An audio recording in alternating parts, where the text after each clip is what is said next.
tardes, queridos amigos, ¿cómo están? Jueves 19 de febrero, programa número 85 de Humoresque, un puente a la cultura checa. Produce y conduce quien les habla, Ana Yancu, todos los jueves de 16 a 17 horas, aquí por Radio Cultura. Nuestro objetivo sigue siendo hacer conocer la República Checa y su cultura en todas las formas posibles, establecer una relación más cercana con los miembros de la comunidad checa y sus descendientes y, por supuesto, con todos los amigos e interesados. Los canales de comunicación, tenemos el grupo en Facebook, Primavera de Praga en Buenos Aires 2020, no tienen más que solicitar la inscripción. Es un grupo cerrado que se dedica justamente a promover las actividades culturales, tanto de Argentina para los checos, para los argentinos y checos allá, y también las checas, las actividades checas para los interesados aquí.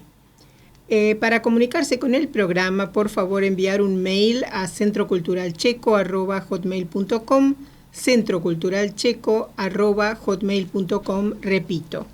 Antes de empezar con los avisos parroquiales, quería enviar un especial agradecimiento a la señora Bojena Franta de Las Breñas, Chaco, por el hermoso mensaje que me dejó aquí en la radio, dado que aparentemente le gustó mucho el programa sobre el carnaval en la República Checa. Muchas gracias, Boji. Por otro lado, yo les prometí la semana pasada la receta de los kobliji, que es una especie de berlinesa checa que se prepara y come a raudales, especialmente en carnaval. Por razones de tiempo, aquellos que estén interesados en la receta, yo ya la tengo preparada, ustedes me mandan un mail a centroculturalcheco@hotmail.com, en referencia me ponen receta kobliji y yo se las mando. Ahora sí, avisos parroquiales. Susana Mayerova, de 22 años, ya hablamos la semana pasada, que obtuvo la medalla de oro en slalom paralelo de snowboard en ocasión de los Juegos Olímpicos de invierno 2026. Esta semana tenemos que anunciar una nueva medalla de oro, esta vez la de Metodie Ilek, de 19 años, que ha ganado medalla de oro en las Olimpiadas de Invierno 2026, esta vez en speed skating, patinaje de velocidad, la segunda entonces medalla de oro para la República Checa, en este caso luego de correr la carrera de 10.000 metros. Es de destacar que Metodie celebró descalzo sobre el hielo entre los vítores de sus fans, compañeros y hasta políticos. En su debut olímpico este año ya había obtenido la medalla de plata en los 5.000 metros. Así que gratulujeme, Metodie.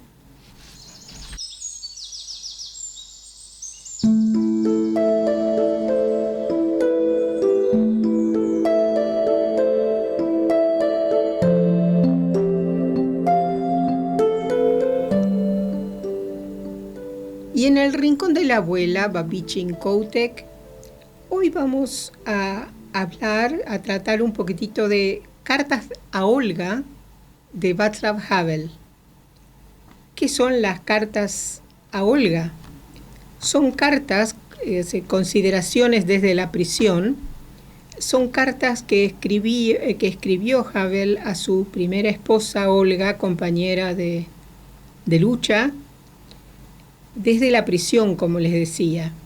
La traducción de estas cartas y la edición estuvo a cargo de la talentosa traductora Mónica Zgustova en su momento y trata cartas, una selección de esas cartas aprobada por el autor, o sea que tiene un gran valor histórico.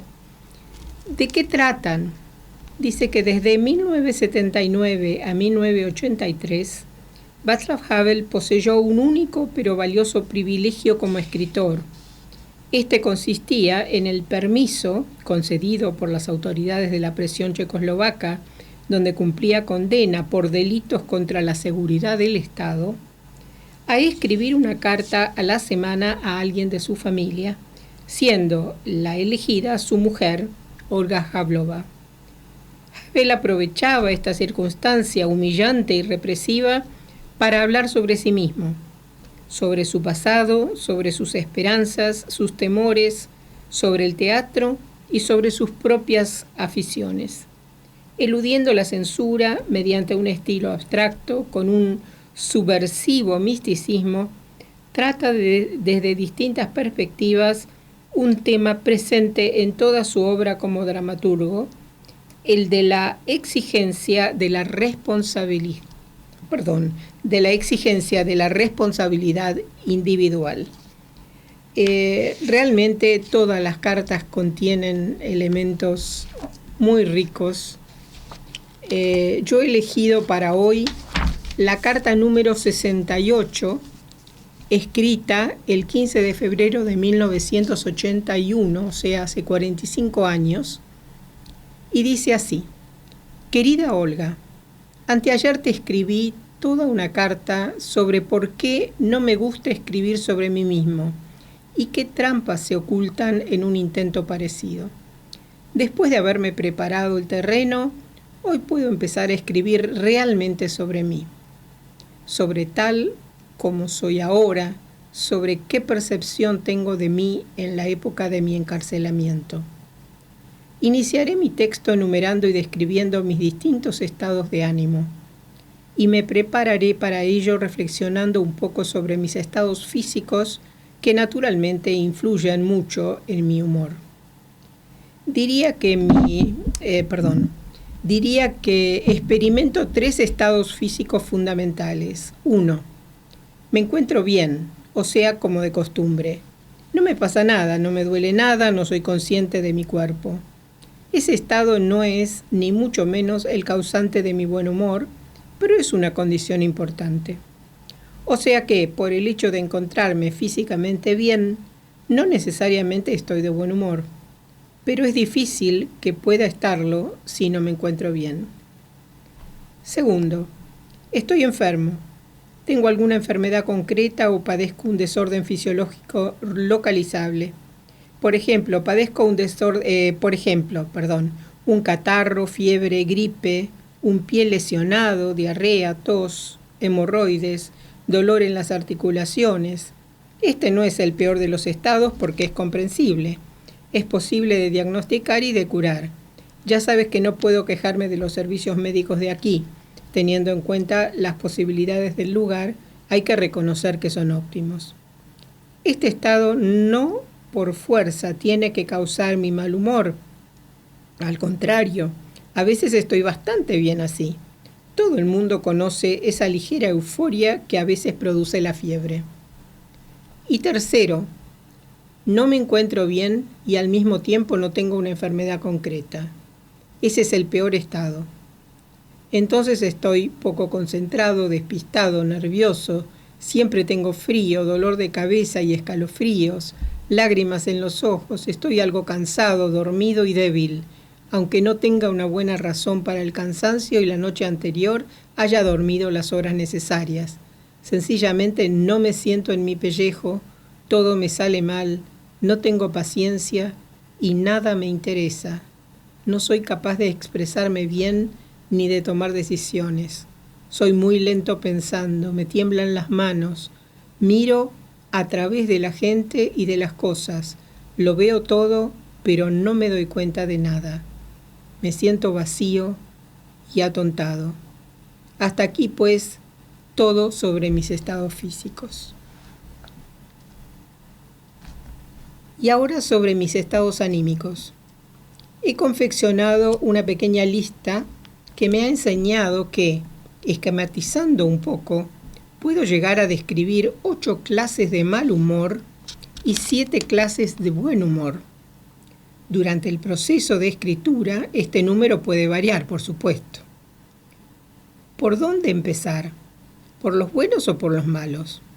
Más bien por los malos, para que mis temas vayan evolucionando en dirección positiva y acaben con un happy end.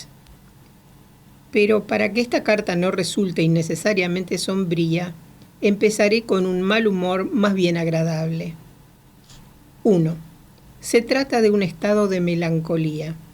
Lo puede provocar una circunstancia exterior o puede caer sobre mí por las buenas, aunque en la mayoría de los casos obedece a una causa concreta proveniente del exterior, particularmente una experiencia cultural como, por ejemplo, una película vista por la televisión o en el cine. Uno ve la naturaleza, los árboles, los prados, los colores, la animación de una metrópoli, gente en libertad, personas amables y alegres, un ambiente acogedor, cosas bonitas, en fin, la vida fuera. Si eso realmente capta la realidad de la vida, fuera o afuera, es otra cuestión. Y resulta que ante un espectáculo parecido, uno se siente tristemente animado. Uno se deleita, sonríe, se deja encantar y se abandona a la diversión. Cualquier tontería le emociona. Bueno, y de golpe y porrazo se enciende la luz del comedor y tenemos que ponernos en filas para marchar y yo, tras aquel breve paréntesis, me veo otra vez arrojado a la tierra para comprobar de nuevo dónde estoy. Y es entonces que un estado de espíritu melancólico se apodera de mí. Se manifiesta como una curiosa amalgama de alegría por el hecho de haber visto cosas bonitas y de tristeza por la distancia que me separa de ellas, con un poco, muy poquito, de lástima sentimental por uno mismo. Un poco, o más bien bastante, de sensación de absurdo, de una pérdida grande, definitiva e irrevocable. Es como si uno tuviese que quedarse allí para siempre. Perdón, aquí. Combinación que no deja de dar paso a una especie de conciliación armónica con esa pérdida. A causa de ese matiz de autocompasión, se trata de un estado algo egocéntrico, con una sombra de desinteresada abnegación, acompañada de un ligero patetismo. Uno está contento porque si bien él mismo no puede experimentar aquellas cosas bonitas, los demás sí tienen acceso a ellas. El hecho de que esas cosas existen y alguien las disfruta es para uno motivo de alegría, de estímulo y de exaltación, a pesar de que él propiamente no tiene nada que ver con ello. Se trata en el fondo de un estado negativo y destructivo. Por eso lo pongo en la lista de los malos humores, pero peculiarmente agradable, más o menos como nos agrada el olor de las flores en el cementerio el día de Todos los Santos. La próxima vez, entre paréntesis, la próxima vez continuaré con mis otros estados de ánimo. Recuerdos a todos los seres queridos, entre los cuales hoy me gustaría destacar a Otka. Nos sobran mujeres tan abnegadas y al mismo tiempo tan valientes como ella, y estoy muy contento de haber tenido la oportunidad de conocerla. Besos, Vashek.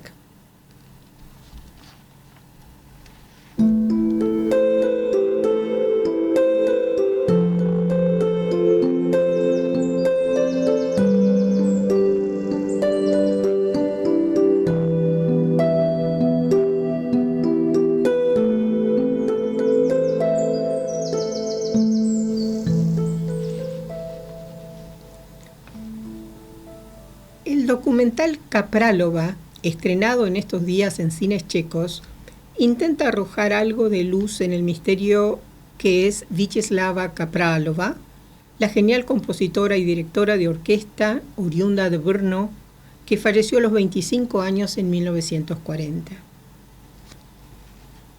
A ella nos dedicaremos hoy y a su música. Vítězslava Kapralova nació el 24 de enero de 1915 en Brno, Moravia. 111 años, fines de enero se cumplieron. Y falleció el 16 de junio de 1940 de una fulminante enfermedad en Montpellier, Francia. Por otro lado, nombro a Bohuslav Martinů, que tiene mucho que ver con ella, que naciera el 8 de diciembre de 1890 en Polička, Bohemia, y falleciera el 28 de agosto de 1959, también de una tremenda enfermedad en Liestal, Suiza. Los primeros 25 años en la vida de la mayoría de los artistas son generalmente un periodo de maduración, un tiempo de exploración usualmente representado en la biografía final por un capítulo breve. Sin embargo, algunos artistas logran dar al mundo en sus primeros años de vida obras de extremada madurez y perfección, tanto en la forma como en la técnica. Esto parece ser particularmente cierto en aquellos que, como si conscientes de la brevedad de sus vidas, trabajan desde el comienzo con inusual intensidad. Mozart compuso sus primeras óperas a los 12 años, Schubert tenía 25 cuando trabajaba en la inconclusa. En la música checa, Vítězslava Kaprálová representa este último grupo de artistas. Su riqueza artística y creatividad podría llenar varias otras vidas. Alguien dijo que si ella hubiera continuado viviendo, sería sin lugar a duda uno de los grandes compositores de Europa. Ivana Fonderkova de Radio Praga, en un artículo de 2015, la caracterizó en breve como una mujer de pequeña estatura, pero con gran talento musical y una fuerte personalidad. Heredó el talento musical de su padre, que era compositor, dando los primeros pasos en composición a la edad de 9 años. A los 15, y contradiciéndolo, a su padre, ¿no?, se inscribe en el Conservatorio de Brno para estudiar composición con Willem Peterjelka y dirección orquestal con Zdeněk Halabala. En aquel entonces, estas eran disciplinas de dominio masculino, y a los 20 años llega a Praga a estudiar composición con Vítězslav Novák y dirección con Václav Talich, con los grandes. En 1937 recibe una beca para estudiar en la École Normale de Musique de París por recomendación de Bohuslav Martinů. Aquí empieza a entrelazarse sus vidas, donde entre 1937 y 1939 es alumna de Charles Munch y toma también clases particulares de composición con el mismísimo Bohuslav Martinů, cuyo concierto pour clavecín dirige en París en 1938. Tengamos en cuenta que era muy joven, nacida en 1915, fallecida en 1940. O sea que cada año de su vida es apasionado e intensísimo. Kaprálová produjo una obra muy abundante, 25 obras con números de opus, así como también una respetable cantidad de otras composiciones. Su Vojenska Sinfonieta, Sinfonieta Militar, opus 11, que escucharemos en unos momentos, fue creada en 1937 y estrenada por la Filarmónica Checa bajo la batuta de su creadora en noviembre de ese año, en presencia del presidente de la entonces Checoslovaquia, Eduard Beneš. En 1938 es interpretada por la Orquesta Sinfónica de la BBC, también con la dirección de su compositora, inaugurando el Festival de la Asociación Internacional de Música Contemporánea en Londres. Escucharemos entonces Sinfonieta Militar de Vítězslava Kaprálová, opus 11, en un registro de 1937 con la Prague Radio Symphony Orchestra. 15 minutos 8.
Acabamos de escuchar Sinfonieta Militar de Vítězslava Kaprálová, opus 11, en un registro histórico de 1937, interpretado por la Prague Radio Symphony Orchestra bajo la batuta de su compositora, Vítězslava Kaprálová.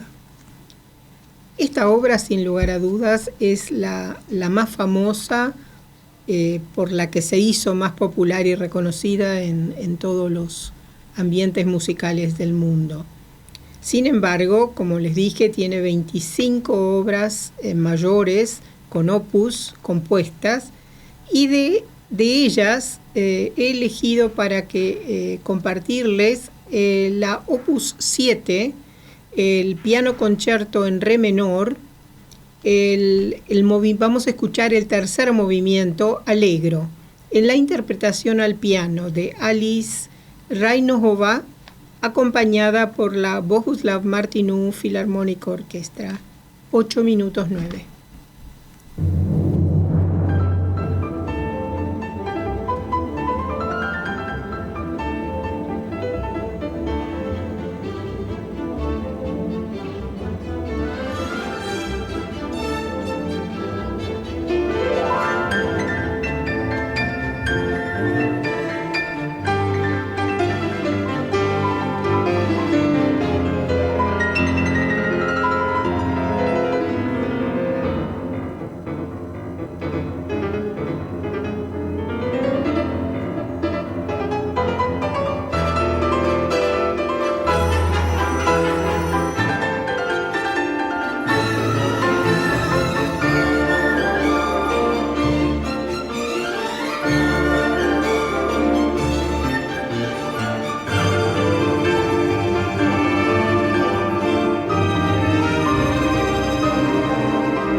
Acabamos de escuchar el tercer movimiento allegro del piano concierto en re menor, opus 7 de Vítězslava Kaprálová, bajo la batuta de la,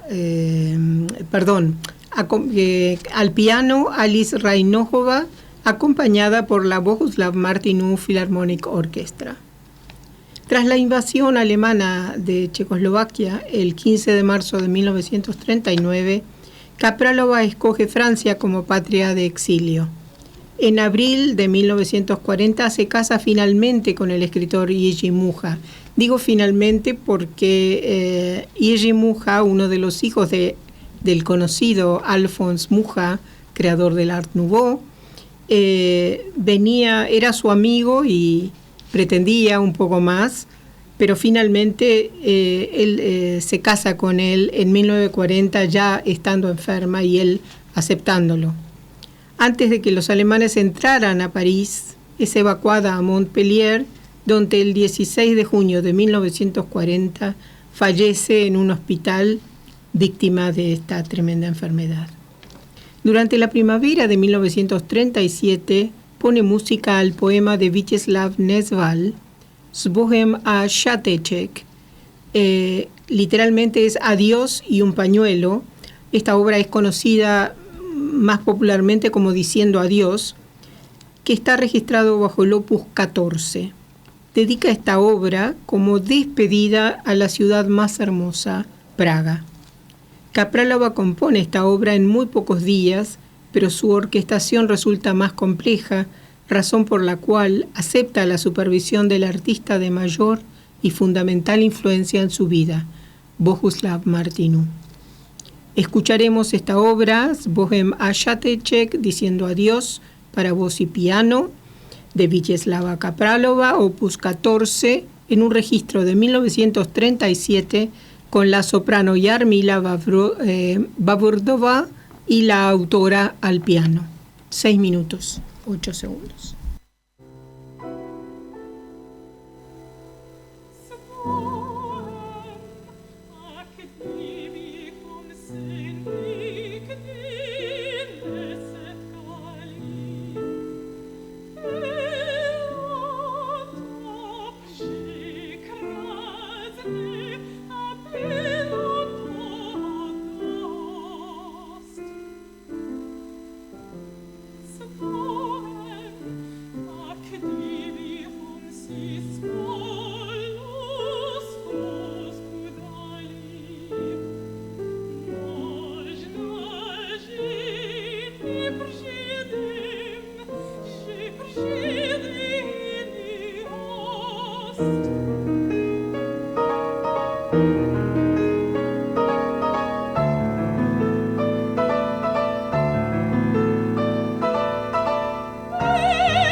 Vítězslava Kapralova conoce a Bohuslav Martinů en abril de 1937. En octubre del mismo año ya era su alumna, pero la relación se tornaría aún más cercana. Este cambio se ve reflejado en las dos Koledy Milosna, villancicos de amor, que, basados en poesía popular, compone y a los que Martinů hace referencia en varias cartas a la compositora.